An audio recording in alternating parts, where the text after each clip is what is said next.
저는 20일 경실련의 발표를 보고 경악을 금치 못했어요.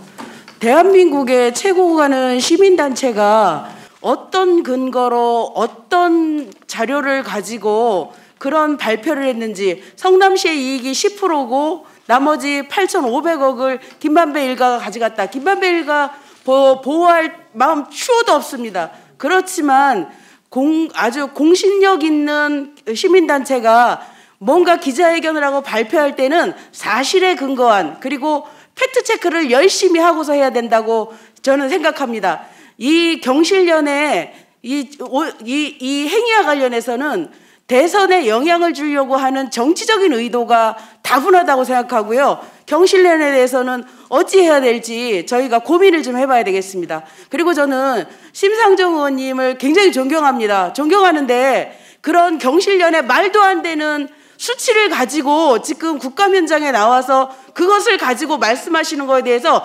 심히 유감의 말씀을 전하고요. 그런 확정되지 않은, 팩트가 정리되지 않은 내용을 가지고 전 국민이 보는 국정감사에서 그렇게 말씀하시는 거는 아니라고 생각합니다. 그 근거는 뭐냐면 사람들이 잘 이해를 못하는 거예요. 지금 이 자료를 보시면요, 2017년도 대장동 사업이 완료되고 제가 벽을 하나 쳐놨지 않습니까? 요거는 아파트 분양과 관련한 거예요. 우리는 성남시는 이미 확정 배당금을 정리를 했기 때문에 택지 분양 단계에서 사업은 종료됐다라고 보는 게 맞는 겁니다. 아파트 분양과 관련해서는 이것은 죄송하지만 민간의 몫인 거예요. 아까 지사님께서 말씀하셨죠. LH가 택지 분양해서 민간에게 넘겼는데 민간이 그것을 분양해서 이익을 남기면 그럼 LH가 그 이익을 가져갈 수 있느냐? 없습니다. 우리 도시개발법에는 그런 조항 자체가 없습니다. 그렇기 때문에 경실련이 발표한 자료는 허구에 근거한 거고요. 도시개발법을 이해하지 못하는 상황에서 말한 거기 때문에 경실련은 이 문제와 관련해서 정확한 보도를 저는 해야 된다라고 생각을 하는 거고요. 지사님 묻겠습니다. 2014년도, 15년도 이거는 부동산국 부동산원에서 받은 자료를 저희가 보기 좋게 얘기를 한 건데요.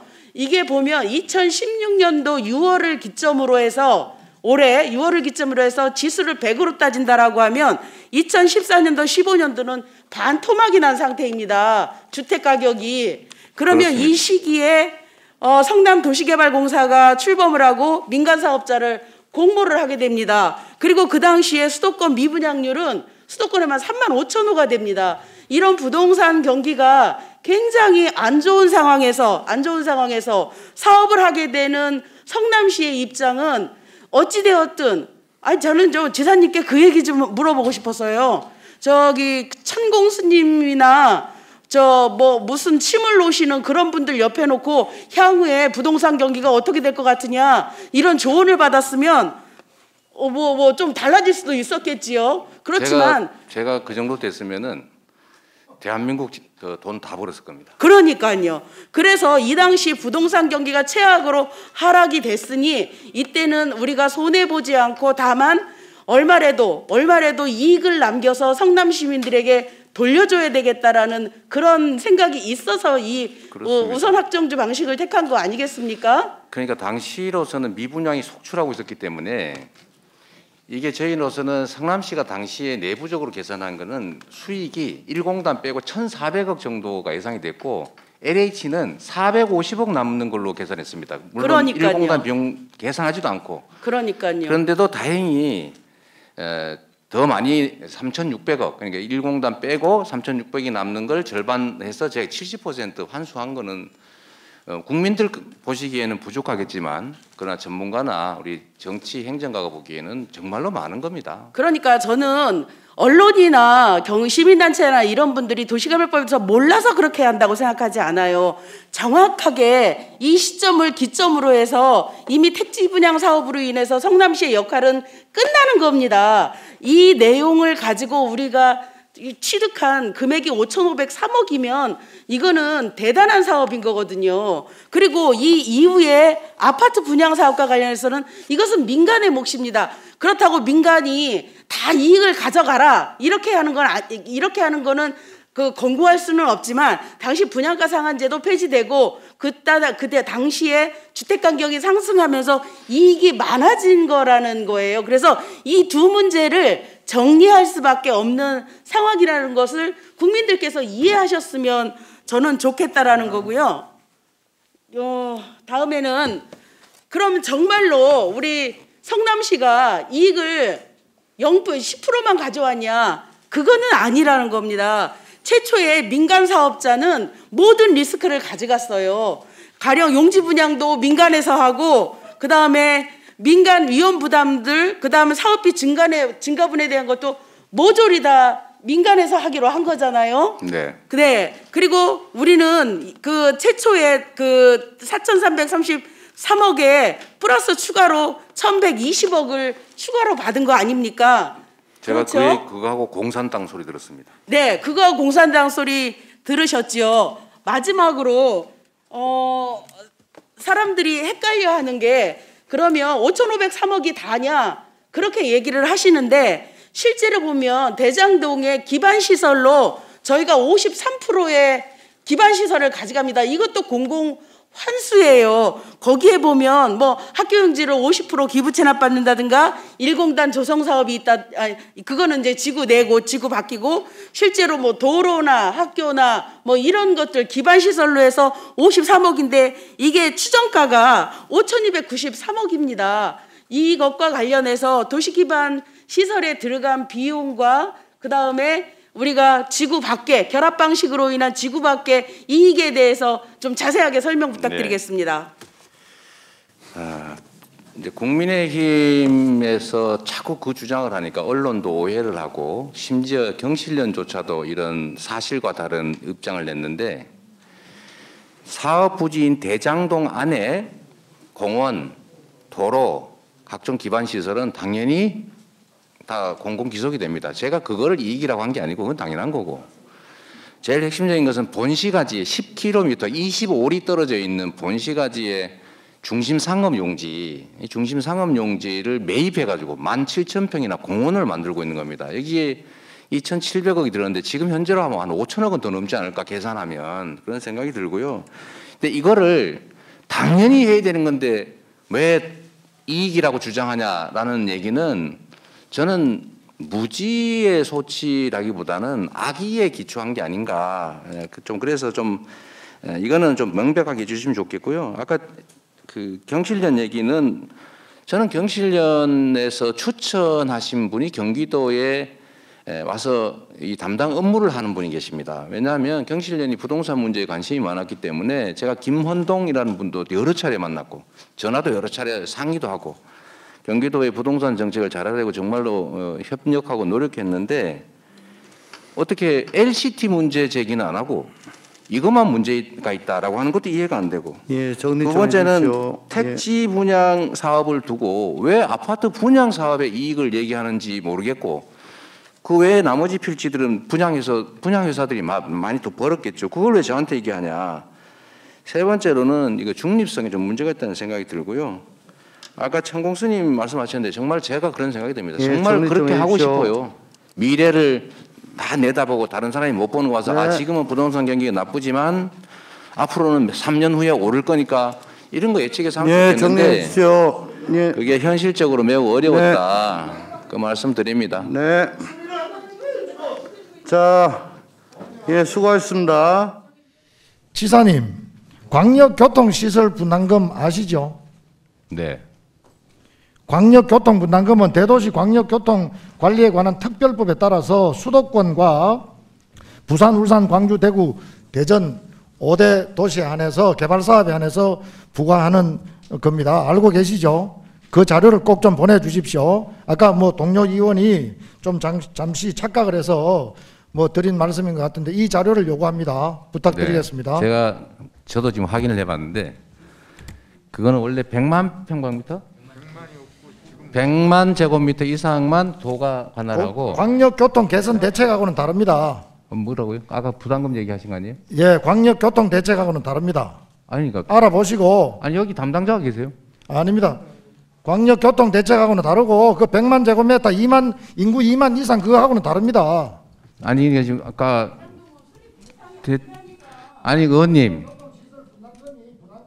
아니 의원님 자 그러면 저 홍지선 우리 그 주택실장이 그 담당 업무자인데 옛날에는 100만 제곱미터 잠깐만요, 이상 계상이었다가 잠깐만요. 지금 50만 잠깐만요. 제곱미터 이상인데요. 지사님, 의원님 지사님, 자 위원님 잠깐만요. 주질이 하시고 나중에 실장님하고 얘기를 좀 하세요. 예, 여기 주질하세요. 여기 면적이 29만 평. 예. 네. 입니다. 마이크 나옵니까? 예. 울산 중구의 박성민 의원입니다. 정인께서 계속 도둑 맞은 물건을 가지고 있는 사람이 도둑이다. 그렇게 말씀을 하시는데 도둑질을 교사하거나 도둑질 한 사람은 뭐라고 표현합니까? 그게 도둑질 한 사람은 뭡니까? 도둑질을 하라고 시킨 사람을 교사범이라고 하죠. 도둑질 한 사람은? 그게 국민의힘입니다. 아니 도둑질 한 사람은 뭐라고 합니까? 국민의힘이 아니고 도둑질 한 사람은 이재명 아닙니까? 제가 도둑질을 못하게 막던 사람이죠. 민간 개발 정인께서 못하게 도둑질 한 사람이 국민의힘이라고 하면은 민간 개발 도둑질 못하게 한 사람이 이재명입니다. 괜찮습니다. 잠깐 괜찮습니다. 자 민간 개발을 해서 민간 업자들이 엄청난 이익을 취하는 것을 하라고 강요한 게 국민의힘이고 자, 그걸 막던 게 저기 때문에 이 국민적 궁금증 의혹의 실체를 한번 벗겨보겠습니다. 그래서 지사님이 그저께도 계속 이걸 들고 있었어요. 돈 받은 자가 범인이고 작물 나눈 자가 도둑이다. 자, 한번 들어보십시오. 네, 좋네요. 네. 이게 맞습니까? 지사님 네, 맞습니다. 겁니다. 네, 그래서 지사님 입장에서는 좋겠죠. 예? 자, 이건 어떻습니까? 설계자가 범인이고, 예? 돈 가진 자가 도둑이다. 어디 이 말은 틀렸습니까? 심상정 의원님하고 똑같네요. 다릅니다. 아까 설계자 범인이라고 돼 있던데. 설계자 죄인이라고 되어 있었죠. 그렇군요. 네. 왜? 가만히 계세요. 네, 도둑 어떻습니까? 이 설계자가 범인이고 돈 가진 자가 도둑이다. 이 말은 어떻습니까? 설계자가 범인 아닙니까? 도둑을 설계한 건 범인이 맞고 도둑을 막으려고 설계한 사람은 경찰이라고 누가 보더라도 도둑질 한 사람이 도둑이고 도둑질을 하도록 교사한 사람이 도둑이고 그게 도둑질한 물건을 가지거나 나눈 사람은 작물을 가진 사람은 작물압입니다. 그렇습니다. 그걸 못하게 막은 게 저죠. 자, 정인 성남시 대장동에 왜 돈벼락이 쏟아졌습니까? 뭐라고요? 성남시 대장동에 정인께서 근무하신 성남시 대장동에 왜 돈벼락이 쏟아졌습니까? 성남시 대장동의 설계자는 맞으시죠? 정인 맞으시죠? 그 대장동은 분당 판교 중간에 위치하고 있는 요지고 알고 있습니다. 그게 설계자가 맞으시죠? 2004년부터 전임 묻는 시장과 말에 답변해 주십시오. LH가 설계했던 동문서답하지 말고 묻는 말에 답변해 주십시오. 설계자가 정인 맞으시죠? 기본 설계는 전임 시장과 LH가 했고 기본 계획 설계는 제가 도시 기본 계획은 평소에 되어 있는 거고 저도 단체장 우리 정인하고 똑같은 시기에 똑같은 단체장을 했습니다. 기본 계획은 도시에 원래 두고 있는 거고 기본 계획 수립을 2015년 6월 달에 사업 시행자의 제안을 받아서 수행을 합니다. 기본 계획 수립 안에 재정 계획이나 인구 계획이나 재원 조달 계획이나 또 혹은 필요한 수익은 얼마만큼 되는가, 그 수익에 따라서 기반 시설은 어떻게 할 건가, 기부 체납은 어떻게 할 건가, 공공용지는 어떻게 할 건가, 이거 다 계산되는 거 아닙니까? 기본 계획 수립할 당시에. 그래서 기본 계획 구역 지정을 합니다. 용도 지정을 하는 겁니다. 맞습니까? 아닙니까? 뭐 절차에 관한 말씀은 맞는 것 같습니다. 맞죠. 그렇게 보면은 이 개발 계획 수립 당시에 사업 시행자가 유리하도록 설계가 되어 있다는 이야기입니다. 당연히 시장 군수는 개발 계획을 수립할 당시에 사업 시행자의 제안을 받으면은 그 제안을 검토를 해야 됩니다. 검토하는 과정에 인구계획이나 재정계획이나 자 그러면 투자는 누가 할 건가, 수익은 어느 정도 남을 건가, 그 다음에 이 사업으로 인해서 공공시설이나 기반시설은 얼마 정도가 타당한가, 이거 충분히 계획해야 됩니다. 그런데 그 계획은 뒤로 하고 오히려 그 계획에 의해서 뭐 5,500억을 뭐 공익 환수를 했다, 그런 법에도 없는 용어를 쓰시는데, 자 하나씩 짚어보겠습니다. 시장님, 그러면은 개발계획 지정을 해서, 구역 지정을 해서 자연 녹지가 주거지로 변경됐을 때 이 지역의 땅값이 어느 정도 오른다고 생각합니까? 당시에 저는 그 동네가 임야 전답 이렇기 때문에 실제로는 150만 원대 정도 평당 그 정도로 거래되는 걸로 그때 당시에. 아니 땅값이 몇 배 오른다고 생각합니까? 저는 최하 2배 이상 오르기 때문에 한 6천억, 9천억이 남는다고. 성남시 일대에 공시지가 기준으로 땅값을 전부 다 조사를 해봤더니만은, 저도 전부 다 조사를 했어요. 여기 데이터가 있는데 6배 내지는 10배까지도 오른 데도 있습니다. 단순하게 용도 변경만 하면, 개발계획 구역 지정만 하면은 그렇게 땅값이 오릅니다. 그래서 그런 기준으로 보면은 지가 6,200억이 개발계획 구역 지정만 하더라도 이게 단순하게 6배만 하더라도 돈이 3조가 넘는 돈이 생깁니다. 그러면은 50% 정도 이제 지하고 이제 주택을 지을 수 있는 땅이 50%라고 보면은 1조 8천억인데, 여러 가지 따지고 보면은 이 전체에 뭐 지가 빼고 나면 1조 2천억 정도 남는다. 그러면 1조 2천억이 사실상 수입입니다. 수익금 같으면은 거기에서 1조 2천억을 이제 지사님이 가지고 계획을 잡아야 되는데, 거기에서 5,500억만 가져왔다. 잘했습니까?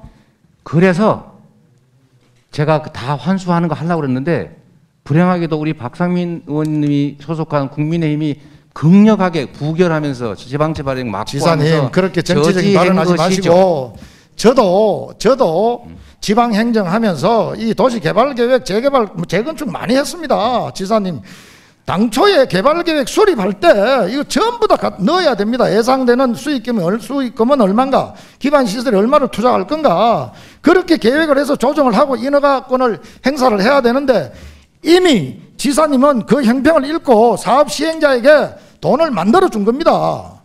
그래서 그 이익을 가지고 돈을 줘놓고 거기에서 반을 가져왔다고 해서 공공환수다, 이건 말이 안 맞는 이야기입니다.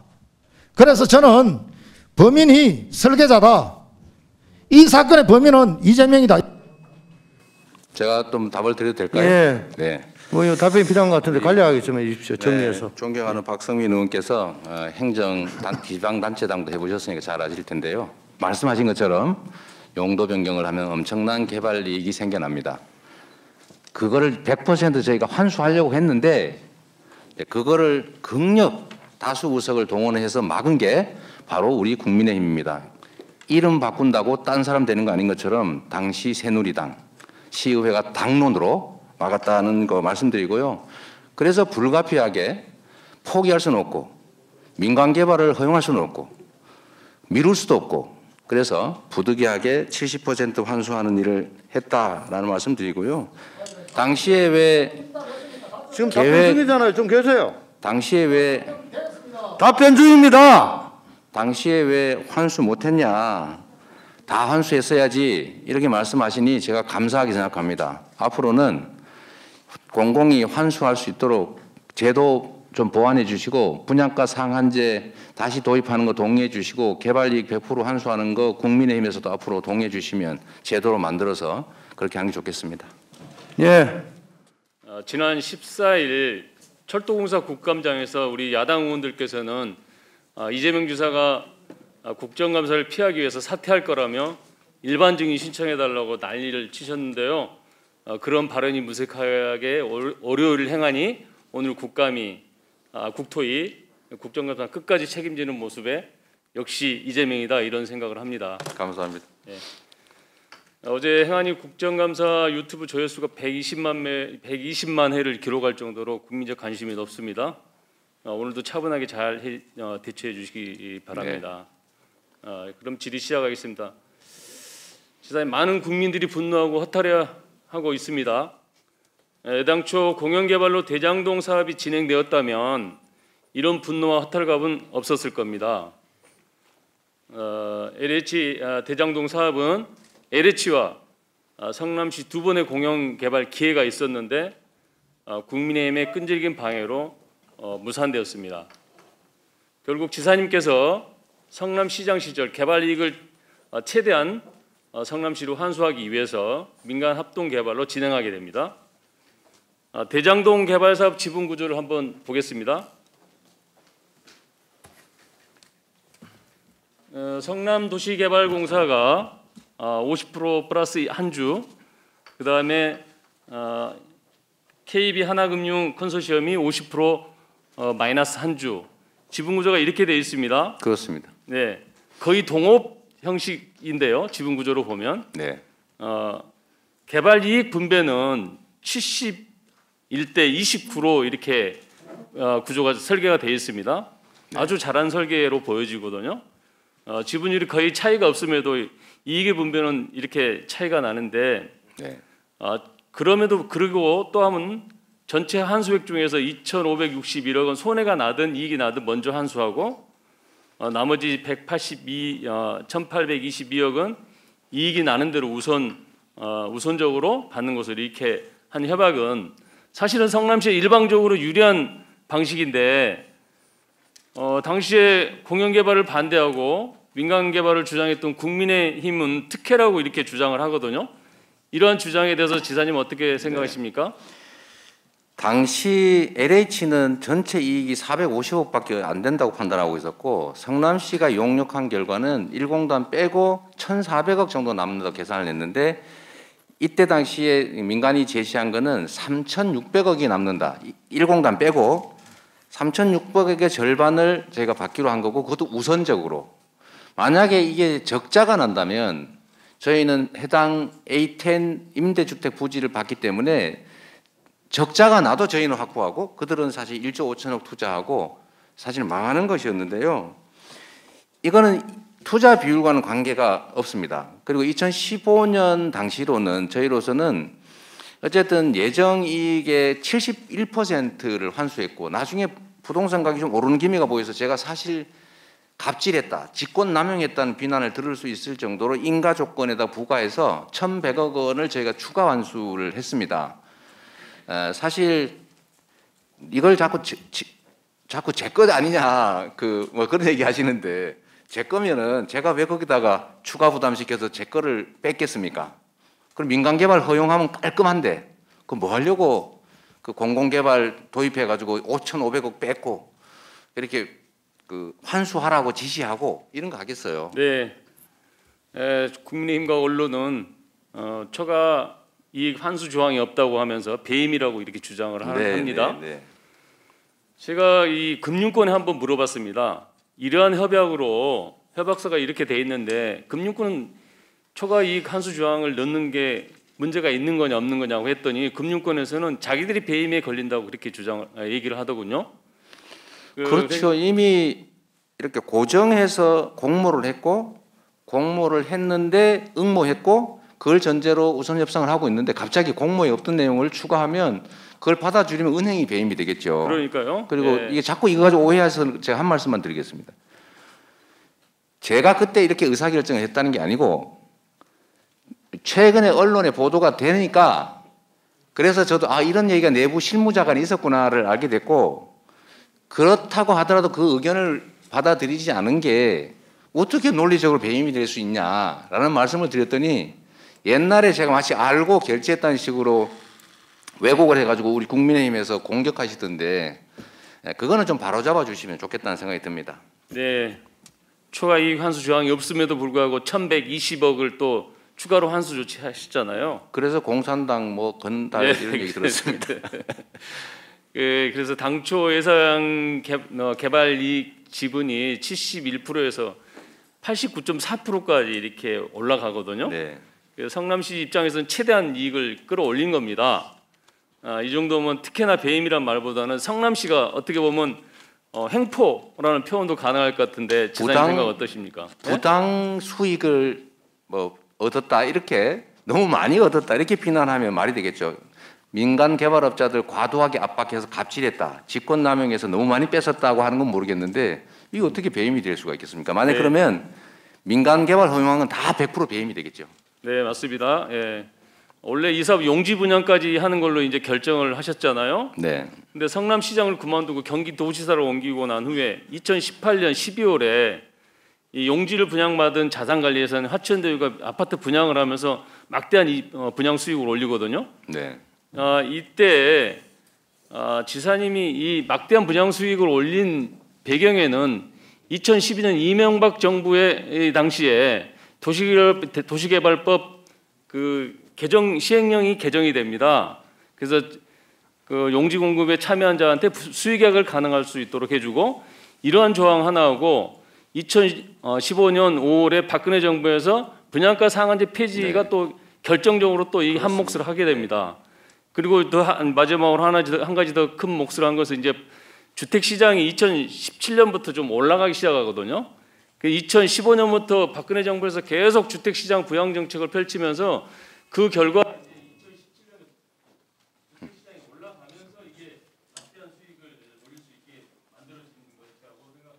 네. 예. 네, 제가 간단하게 지금 의원님 말씀하신 내용이 바로 이겁니다. 자, 택지 개발에 LH 다 포기시켰고요. 정부 차원에서 한 거죠. 분양가 상한제 폐지했고 개발 부담금도 깎아줬고 사업자들이 택지를 임의로 자기들이 취득할 수 있는 조항도 이때 만들어진 겁니다. 그러니까 여기 계신 우리 국민의힘 의원님들 소속한 정당과 그 정당이 배출한 정권이 한 일이었고요. 지금 다시 한 번만 제가 보여드리면 이거 한번 보십시오.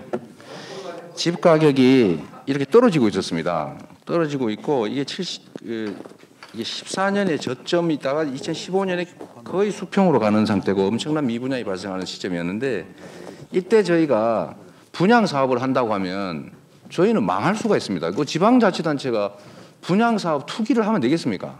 그래서 무조건 비율과 관계없이 해라라고 저희가 방침을 정했기 때문에 어쨌든 70% 환수했고, 그나마 이게 2017년이 되면서 약간 부동산이 오르는 기미가 보여서 제가 봐도 신통할 정도인데 이 시점에 저희가 1,100억을 추가 부담시켰던 겁니다. 그런데 지금 그 후에 너무 많이 올랐지 않습니까? 이걸 저희가 어떻게 알 수 있었겠냐 말씀드리고요. 어쨌든 결론은 그렇습니다.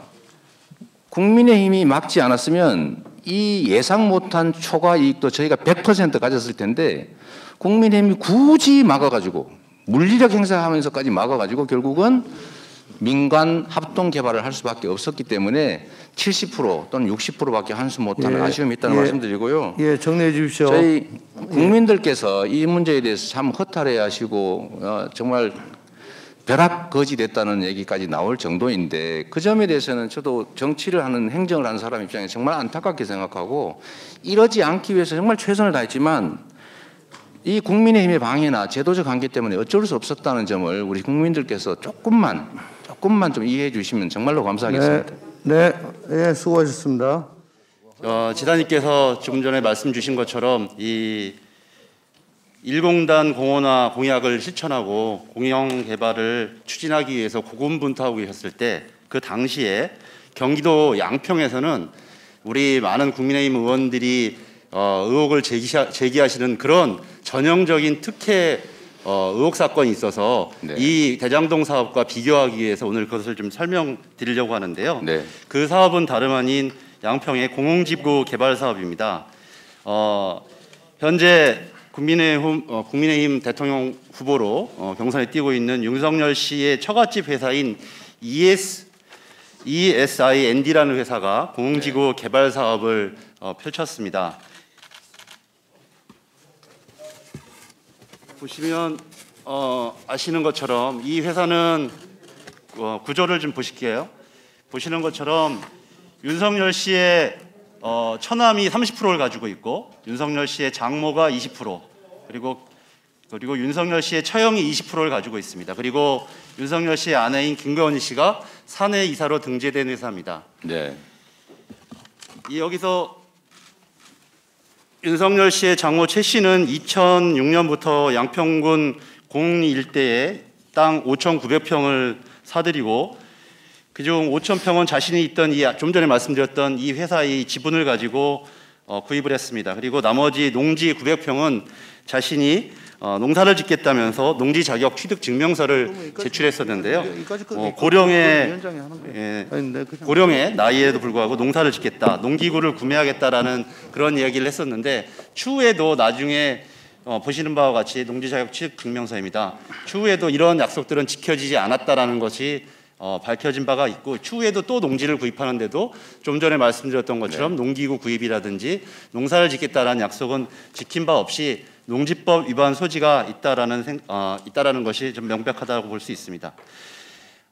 이 사업은 2011년 8월에 윤석열 씨 처가의 가족회사인 ESIND가 양평군에 도시개발구역 지정을 제안하고 한 달 후에 양평군으로부터 수용 통보를 받았습니다. 당시에 이 인근에 LH의 임대주택 사업 승인이 취소되는 상황과는 완전히 대비되는 상황이었죠. 그 이후에 2012년 4월에 개발계획 수립 고시가 났고 2012년 11월에는 보시는 바와 같이 공공지역 도시개발의 실시계획 인가고시가 됐습니다. 이 사업은 2년 후인 2014년 11월까지 시행계획이 완료되는 사업이었습니다. 그런데 문제는 뭐였냐면 이 윤석열 씨 처가의 이 가족회사가 이 사업 계획을 지키지 못했다라는 것이죠. 즉 2014년 11월까지도 1년 8개월 11월까지도 이 사업을 완료하지 못했고 그 이후에도 불법적으로 계속적으로 사업을 진행되었습니다. 지사님 여기서 하나 여쭤볼게요. 네. 이렇게 실시계획 만료일이 정해져 있는데도 불구하고 이것을 지키지 못하고 불법적으로 사업이 진행되는 일들이 있습니까? 그럴 경우에 통상적으로 지정권자인 군수는 어떤 조치를 취해야 되는 것이 맞습니까? 이게 행정법과 법학의 기본 개념이 있는데 아시겠지만 기간 개념이 있습니다. 기간이라고 하는 것은 기간이 지나면 그때부터 실효됩니다. 실효. 유효 기간 있잖아요. 유효 기간 지난 다음에 예를 들면 식품도 12월 말이 유효 기간인데 그 지나면 그만이지. 1월 달에 유효 기간 늘려주는 것과 똑같거든요. 예, 여기서 바로 저희가 이거와 관련해서는 그저께에 국감에서 지적이 있었기 때문에 저희 감사실에 그 감사를 지금 지시해서 감사 준비 중입니다. 예, 여기서 바로 신기한 일이 벌어지는 거죠. 1년 8개월 동안 불법적으로 기간이 도과했음에도 불구하고 불법적으로 사업이 진행되다가 2016년 6월에 당시 양평군수이자 현재 윤석열 씨 캠프에 소속되어 있는 국민의힘 김성교 의원이 갑자기 공공지구 도시개발 계획에 대한 변경 고시를 진행합니다. 즉 소급해서 좀 전에도 중요했던 우리 행정법에서도 가장 중요한 이 기간 문제에 대해서 시행기간 만료일을 2014년 11월에서 2016년 7월로 변경을 해줘서 이 불법적인 사업을 소급해서 인정해 준 꼴이 되는데요. 저는 이런 특혜의 이면에는 당시 군수였던 김성교 씨하고 그리고 여주지청장을 역임했던 윤석열 씨가 어떤 모종의 관계가 있지 않을까라는 합리적 의심을 추론할 수밖에 없고요. 이게 이제 그 당시의 관계도입니다. 보시는 바와 같이 ESIND는 이런 지분이었고 윤석열 씨는 2013년부터 14년까지 여주지청장을 했었습니다. 그리고 김성교 씨가 그 당시에 군수를 했어서 이런 관계들 속에서 이런 불법적인 행위들이 일어난 것은 아닌가라는 것이 충분한 의심을 가질 수밖에 없고 국민들도 이 문제에 대해서 많은 관심을 갖고 있다고 생각합니다. 네, 제가 보기에는 거의 무법자들 같습니다. 그래서 여기서 질문을 좀 드릴게요. 이렇게 일선에서 단연간 행정도 하시고 여러 가지 경험을 가지고 계시는 우리 지사님께서 그 당시에 군수셨다면 어떻게 대처하셨겠습니까? 당연히 법 절차에 따라서 시도됐으면 그걸 소급해서 해주는 그런 건 할 수가 없죠. 이건 불법 행정입니다. 저는 여기서 이런 것이야말로 특혜 불법 의혹이 판을 치고 있다는 생각을 들고요. 이런 것들에 대해서 오히려 더 문제 제기를 해야 된다고 생각합니다. 여기서 만일 하나 더 질문을 드리겠는데요. 지사님 친인척이 저런 특혜 개발 사업을 하고 만약에 그런 것들이 지금 보도가 되었다면 지사님은 어떻게 지금 형편에 놓이셨을까요? 아마 국민의힘에서는 달려들어서 아예 산산조각 공중분해시키기 위해서 지금 뭐 온갖 혈안이 되어 있지 않겠습니까? 이것이야말로 이것이야말로 오히려 불법을 양산하는 국민의힘의 전 본질이라고 생각하는데 지사님 생각은 어떠신가요? 네. 아시겠지만 저는 우리 가족들이 참 많습니다만은 한 40명 가까이 되더군요. 제 삼촌 이내가. 그런데 이런 사업에 관여하는 사람도 없고 또 하지도 못하게 하고 의심받을 여지가 있는 일은 아예 못하게 했기 때문에 이런 일은 생길 수가 없습니다. 제가 이거와 관련해서 가족들 관련해서 한번 말씀을 드리면 유일하게 그 중에 한 분이 시정에 관여하셨기 때문에 또 저의 지위를 이용해서 뭔가를 하시고자 하는 의도가 있고 실제 시정에 관여를 했기 때문에 그걸 막다가 결국은 어머니에 대한 폭행 사건까지 벌어지고 그러다가 가족 간 다툼이 생겨서 지금 이 상황까지 왔는데 그때 당시도 그분이 저한테 내가 녹음해놨는데 내 말을 잘 들으면 공개 안 하고 계속 내 말 안 들으면 공개하겠다. 그럴 때 저도 사실 많이 고민했습니다. 지사님 정리해 주십시오. 결국은 공개돼 버렸고 시정은 안정이 됐지만 가족으로서는 불행을 겪었는데 공직자들은 아까 말씀하신 이런 일이 생길 가능성이 매우 많습니다. 그냥 가만 놔둔다고 개입하지 않는다고 되는 게 아니라 적극적으로 막아야 되는데 제가 보기에는 못 막았던 거 아니냐 아니면 묵인했던 거 아니냐라는 그런 의심이 들긴 합니다. 네. 예, 수고하셨습니다.